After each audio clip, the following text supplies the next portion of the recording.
Thinkers hope that the next person they meet might be the one. Feelers know the more they open up their hearts to love, the greater the possibility of meeting someone who also wants a higher love in their life.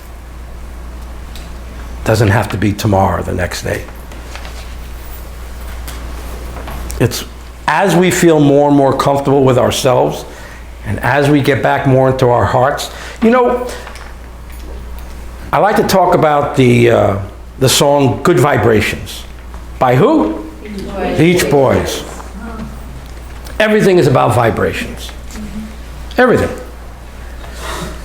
So when you're at one vibration and someone is flying over here and you're flying on this level and they're flying here, can you see each other?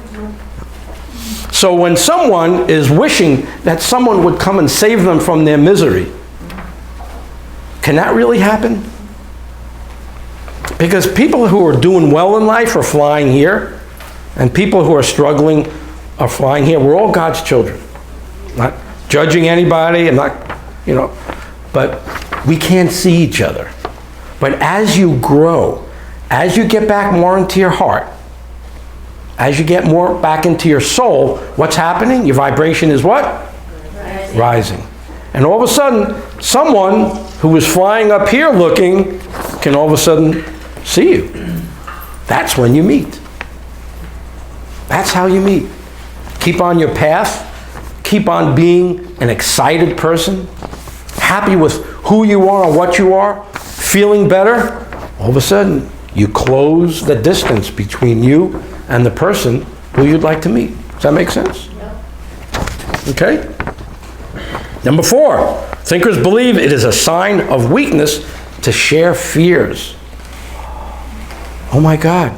You know what happens when you go out and the egomaniacs in a bar, the guys are talking about the car they own, the house that they live in, and the neighborhood they live in, and the boat, and they just vomiting all this stuff. No.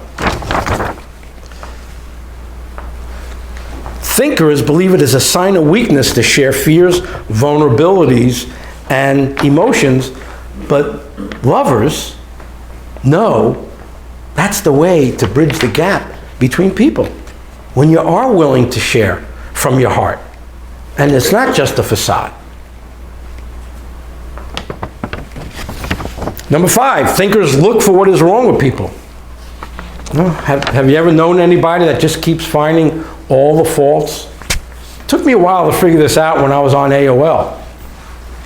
That the people who are finding fault, I just thought they were so cool. God, they just can find faults in everybody. You know what it turned out to be? They were intimacy phobics. They were scared to get intimate. So they would find as many things as possible, reasons not to be with someone. Keep intimacy from themselves.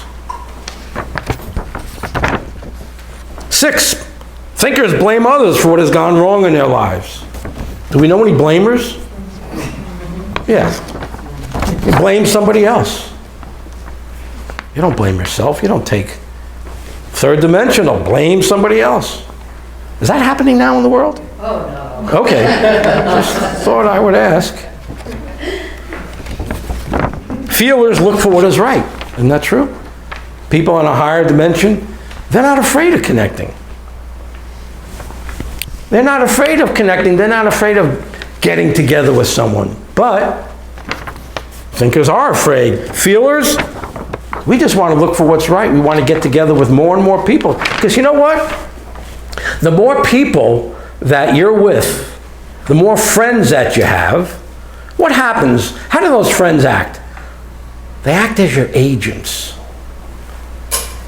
Because if you're a great person, and they meet a great guy or a great girl, who are they going to suggest? So the more people that you have out there that think you're terrific, better the chance of them saying, you know, I know someone.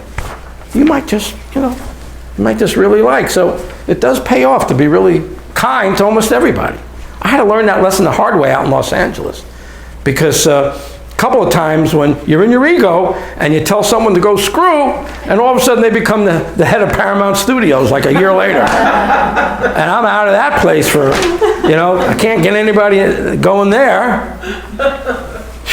Well, I learned that the hard way there. But that lesson stayed with me.